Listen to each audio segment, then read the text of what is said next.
asalaamualeykum wa rahmatullahi taala wa barakaatuhu mbokki jullit yi mbokki taalibe yi rawat na mbokki nga xam ne yéene safoo Cheikh Mouhamadul Moustapha Diop al Koki alhaadi ila xayri ngir ñoŋal ak saytuwaay lépp lu jëm ci daare faydu akaabir saalihin fële ca Patar commission bi nga xam ne ñoo yor daara ja ñoo leen di fàttalee ko baaxee programme bu ñu teg ngir ñi nga xam ne ñoo bàyyi ko fépp fu ne ci biir réew mi ngir ziyaara Cheikh Mouhamadul Moustapha Diop al Koki programme boobu nag mooy li tàmbalee altine alxamis ajjuma samedi dimanche bis yooyu de képp ku ñëw ngir ziyaare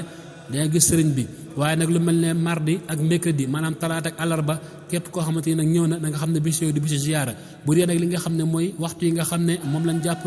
ngir ku ñëw di nga ko gis ci suba gi di tàmbalee 11h ba 15h bu dee ngoon gi di tàmbalee 17h30 ba 19h kon waxtu yooyu képp koo xamante ni daal ñëw nga ngir bëgg ziyaare boo ñëwee day gis sëñ bi kon nag ñu xamee ko noonu te fas yéene cee tënku képp koo xamante nag bëgg nga lëcc gën a leer man ngaa jokkoo ak Serigne Mbaye Gueye ci numéro bii 76 461 41 48 76 461 41 48 wala ci 77 275 54 31 77 275 54 31 kon nag mbokk yi mu ngi noonu waaleykum salaam wa rahmatullahi taala wa barakaatuhu